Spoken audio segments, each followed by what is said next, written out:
सबको वादा निभाना है, थोड़ा दूरी बनाना है, स्वच्छ भारत बनाना है, जान सबकी बचाना है। सबको वादा निभाना है, थोड़ा दूरी बनाना है, स्वच्छ भारत बनाना है, जान सबकी बचाना है। हेलो, मैं रमेश सरोज आरकेएस क्लासेस में आप सभी का स्वागत करता हूं। दोस्तों, जैसा कि मैं आप लोगों को बताया था कि 21 मई से आप लोगों को कंटिन्यू वीडियो मिलेगी। तो आइए बीटीसी सेकेंड सेमेस्टर का जो मैथ की क्लास है वो लेकर आया हूँ। उसमें पहला चैप्टर क्या है दोस्तों? संख्याओं की अवधारणा। ठीक है, तो आइए समझते हैं संख्या क्या होती है। संख्या क्या होती है, तो इसकी अगर मैं परिभाषा बताऊं तो इसकी जो परिभाषा होगी दोस्तों वो क्या होगी? अंकों के समूह को संख्या कहते हैं। अंकों के समूह को संख्या कहते हैं। ठीक है, अब एक चीज़ तो ये हो गया संख्या। ठीक है, दूसरा एक चीज़ होता है संख्यांक। संख्यांक, ठीक है, तो इस संख्या के बारे में तो मैं आपको बता दिया। संख्यांक क्या होता है? जैसे दोस्तों इसको बढ़िया समझने की कोशिश करिएगा। जैसे संख्या, जैसे मान लीजिए ये बॉल है, ठीक ना, ये कितनी बॉल है? 4 बॉल है। ये कितनी बॉल है? 4 बॉल है। ठीक ना, इसी को जब मैं शब्दों में लिख रहा हूँ, ठीक ना, इस चीज़ को मैं पूछूं कि ये कितनी बॉल है, ठीक ना, तो क्या आंसर है? 4 बॉल है। ठीक ना, तो इस चीज़ को यदि मैं संख्या में लिख रहा हूँ, ठीक ना, तो यानी कि शब्दों में लिख रहा हूँ, तो ये क्या कहलाएगा? संख्या कहलाएगा। ये क्या कहलाएगा बच्चों? संख्या कहलाएगा। और इसी चीज़ को अगर मैं कहूँ कि ये कितनी बॉल है, यदि कोई बताता है 4, यानी कि इस तरह से इसको, इस चिन्ह को दर्शाया जाए तो इसी को हम कहेंगे क्या दोस्तों? अंक। इसी को क्या कहेंगे? संख्यांक। संख्यांक, यानी कि किसी भी चीज़ को या किसी भी माप को जब हम शब्दों में दर्शाते हैं, ठीक है, तो उसको हम क्या कहते हैं? संख्या कहते हैं। जब उसको हम अंक में दर्शाते हैं तो उसी को हम क्या कहते हैं? संख्यांक कहते हैं। उम्मीद करता हूँ ये आपको समझ में आ गया होगा। आइए आगे देखते हैं।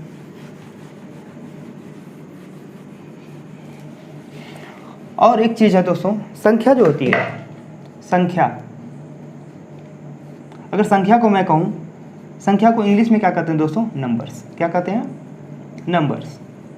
ठीक है, अगर मैं कहूँ संख्या, तो संख्या क्या होता है? मान लो अगर x है, ये y है, ठीक है, ठीक, इसमें इस चीज़ को हम क्या कहेंगे? इकाई का अंक। क्या होता है दोस्तों? इकाई का अंक। ठीक ना, ये क्या होता है दोस्तों? दहाई का अंक। दहाई का अंक, ठीक ना।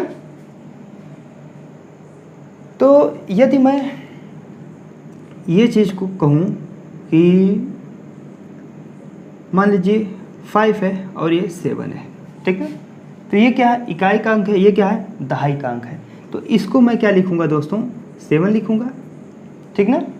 और ये है दहाई का, दहाई पर, यानी कि दहाई पर है, तो इसको मैं क्या लिखूँगा? 5 गुणे 10 या 10 गुणे 5। क्या लिखूँगा? ये लिखूँगा। 10 से मैं क्यों गुणा कर रहा हूँ? क्योंकि ये क्या है? दहाई पर है।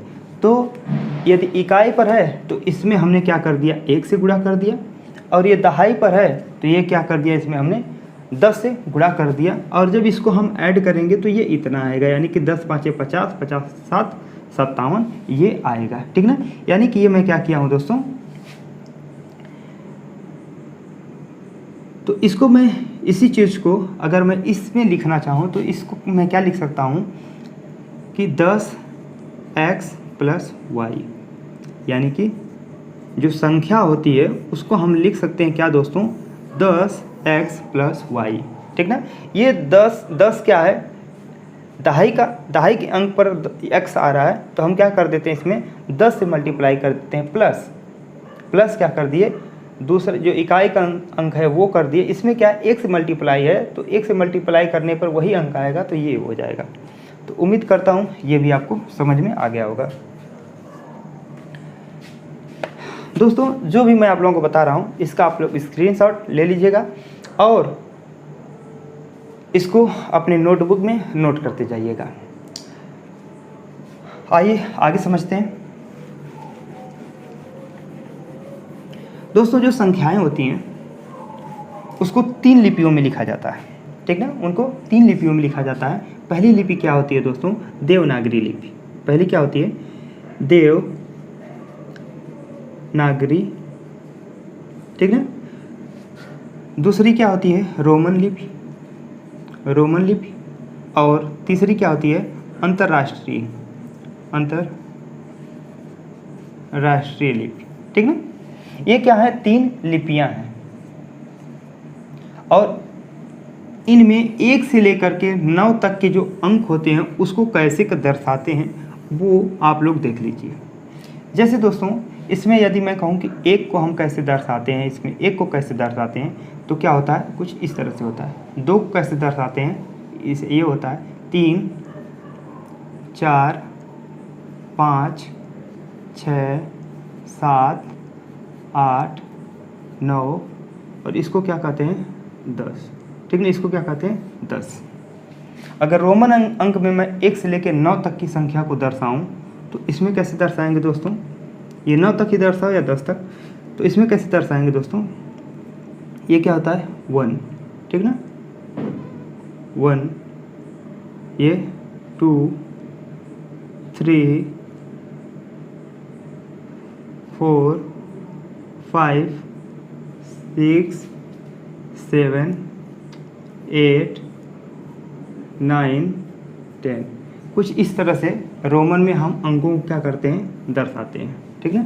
और अंतर्राष्ट्रीय जो होता है ये तो सभी को पता होता है, 1 2 3 4 5 6 7 8 9, ठीक है।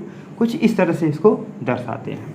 तो ये भी जानना क्या है दोस्तों, अति आवश्यक है, इसको भी जानना ज़रूरी है, क्योंकि कहीं ना कहीं क्या होता है, हमको इसकी ज़रूरत पड़ जाती है, ठीक ना, इसकी ज़रूरत हमको पड़ जाती है, ठीक ना। तो इसको भी आप लोग स्क्रीनशॉट ले लीजिए, नोट कर लीजिए। आइए आगे समझते हैं। जब ये समझ लिए तो इसके बाद समझना ये ज़रूरी है कि परवर्ती संख्या और अगला क्या है, पूर्ववर्ती। क्या होता है, पूर्ववर्ती संख्या क्या होती है, ठीक ना। पूर्ववर्ती संख्या क्या होता है, पूर्ववर्ती संख्या का मतलब 1 अंक पहले। जैसे यदि मैं कहूँ 2 का पूर्ववर्ती क्या होगा दोस्तों, तो 2 का पूर्ववर्ती होगा 1, 3 का पूर्ववर्ती क्या होगा 2, 5 का पूर्ववर्ती क्या होगा 4, ठीक ना। ये क्या है पूर्ववर्ती, पूर्ववर्ती का मतलब क्या है, 1 अंक पहले, ठीक ना, 1 अंक माइनस कर देते हैं उसमें। और यदि यहाँ पे परवर्ती की बात हो, परवर्ती की बात हो तो क्या होगा, इसी को क्या कहते हैं दोस्तों, उत्तरवर्ती भी कहते हैं, उत्तरवर्ती भी कहते हैं, ठीक ना। परवर्ती कहो चाहे उत्तरवर्ती कहो या अनुवर्ती कहो, या अनुवर्ती, यानी कि इसको 3 नाम से जाना जाता है, ठीक ना। तो परवर्ती का मतलब जो संख्या है, जो अंक है उससे 1 अधिक, यानी कि यदि मैं कहूँ कि 2 का परवर्ती क्या होगा दोस्तों, तो ये क्या हो जाएगा 3, 5 का परवर्ती क्या हो जाएगा 6, 8 का परवर्ती क्या हो जाएगा 9, ठीक ना। तो उम्मीद करता हूँ दोस्तों ये भी आप लोगों को समझ में आ गया होगा।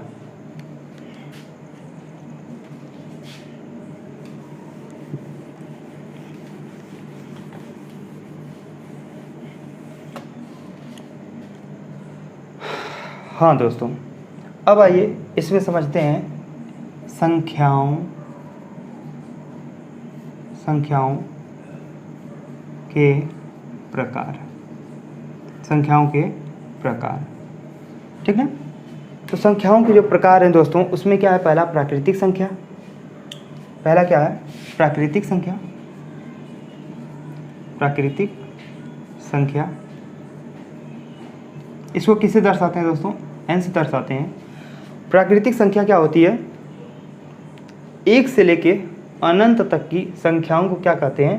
प्राकृतिक संख्या कहते हैं। यानी कि एक से लेकर के क्या कर दोस्तों, अनंत तक, ठीक है, अनंत तक की संख्याओं को क्या कहते हैं? प्राकृतिक संख्या कहते हैं। अब इसमें एक क्वेश्चन बन सकता है कि सबसे छोटी प्राकृतिक संख्या क्या है? तो सबसे छोटी प्राकृतिक संख्या क्या है? सबसे छोटी प्राकृतिक संख्या क्या है दोस्तों? एक होता है, ठीक ना। और यहीं पे पूछ दे सबसे बड़ी प्राकृतिक संख्या क्या होगी, तो वो क्या होता है? इनफाइनाइट होता है। क्या होता है? सबसे बड़ी इनफाइनाइट होता है,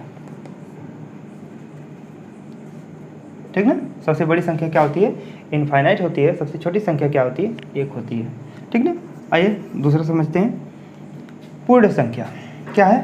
पूर्ण संख्या, इसको क्या कहते हैं दोस्तों? W से दर्शाते हैं, ठीक ना, W से दर्शाते हैं। इसको इंग्लिश में कहते हैं होल नंबर, और प्राकृतिक संख्या को इंग्लिश में क्या कहते हैं? नेचुरल नंबर, ठीक ना, होल नंबर। तो जो पूर्ण संख्या होती है, ठीक ना, उसमें क्या कर देते हैं? स्टार्ट में 0 लगा देते हैं। यानी कि जो प्राकृतिक संख्या होती है, ठीक ना, जैसे कि 1 2 3 4 5 यानी कि अनंत तक की जो संख्याएं होती है उसको क्या कहते हैं? प्राकृतिक संख्या कहते हैं। और उसी प्राकृतिक संख्या के स्टार्ट में, यानी कि जब प्राकृतिक संख्या 0 से स्टार्ट हो, ठीक ना, 0 से स्टार्ट हो, तो वे संख्याएं क्या कहलाती हैं? पूर्ण संख्याएं कहलाती हैं। तो जो पूर्ण संख्याएं होती हैं दोस्तों, ठीक ना, उसमें जो सबसे छोटा जो वो होता है डिजिट, वो क्या होता है दोस्तों? 0 होता है। क्या होता है? 0 होता है। और सबसे बड़ा जो डिजिट होता है वो क्या होता है दोस्तों? इनफाइनाइट होता है, यानी कि अनंत होता है। क्या होता है? अनंत होता है, ठीक ना, अनंत होता है। ये बहुत छोटी चीज़ें हैं, आप लोग पिछली कक्षाओं में इसको पढ़ चुके होंगे, इसलिए मैं बहुत ज़्यादा विस्तृत में नहीं बता रहा हूँ, ठीक ना। और जो भी इसमें समझ में ना आए आप पूछ सकते हैं कमेंट में। आइए अगला देखते हैं।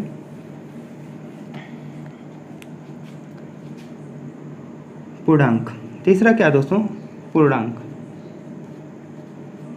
इसको क्या कहते हैं इंग्लिश में? इंटीजर कहते हैं। क्या कहते हैं? इंटीजर कहते हैं। और इसको आई से दर्शाते हैं, ठीक ना। तो जो पूर्णांक जो संख्याएं होती हैं दोस्तों, वो क्या होता है? 0 1 2 3 4 यानी कि अनंत तक जाता है, ठीक ना। ये क्या आता है इधर? -1 -2 -3, ये भी क्या होता है दोस्तों? माइनस अनंत तक जाता है, ठीक ना। तो इसको हम क्या कहते हैं?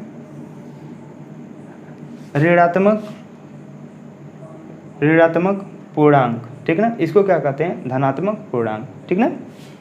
तो जब ऋणात्मक और धनात्मक पूर्णांक के साथ साथ 0 उपस्थित हो तो उसको हम क्या कहते हैं दोस्तों? पूर्णांक कहते हैं, ठीक ना। वो क्या होता है? पूरा कंप्लीट पूर्णांक कहलाता है।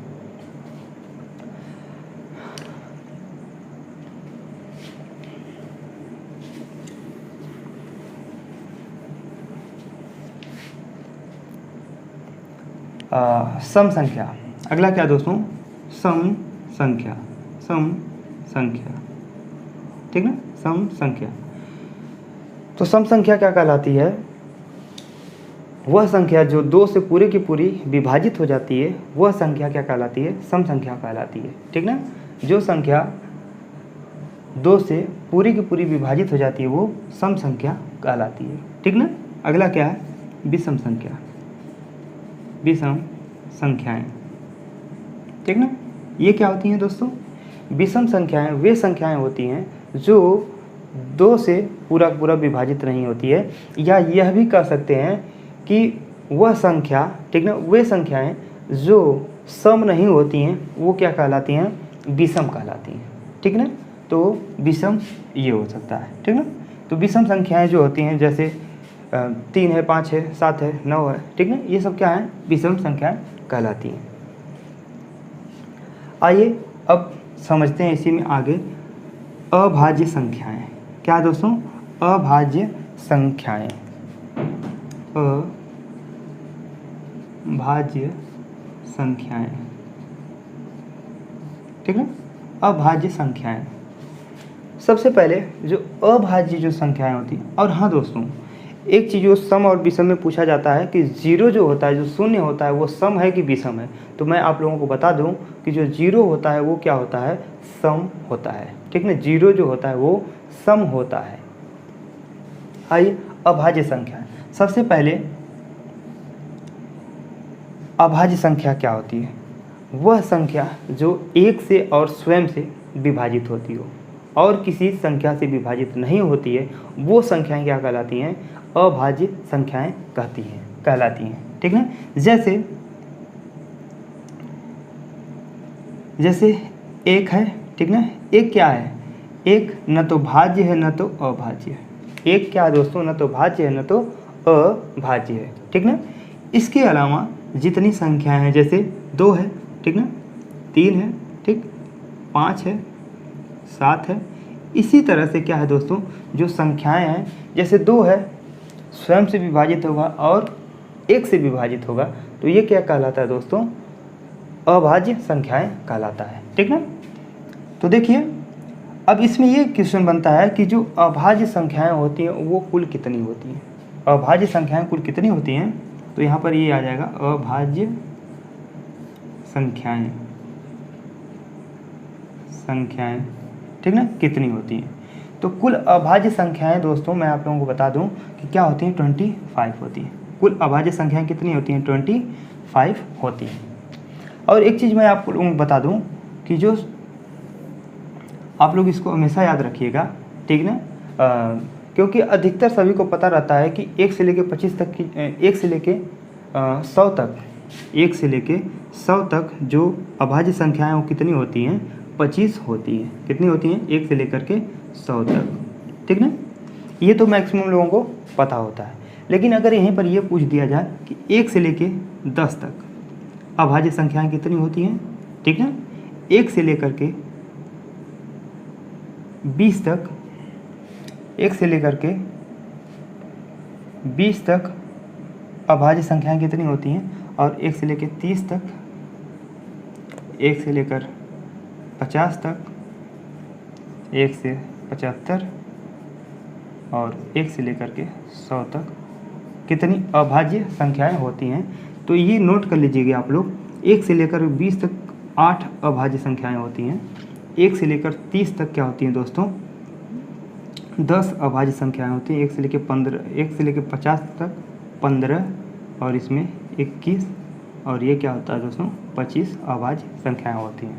ठीक ना, ये जो चीज़ है आप लोग डायरेक्ट याद कर लीजिएगा, क्योंकि अगर एग्जाम में डायरेक्ट पूछ देता है 1 से लेकर 30 तक प्राकृतिक संख्याएं 1 से लेकर 30 तक अभाज्य संख्याएं कितनी होती हैं, तो आप लोग इसमें लिखने लगते हैं और उसके बाद आपका समय व्यर्थ होता है। तो दोस्तों आज यहीं तक, धन्यवाद, जय हिंद, जय भारत।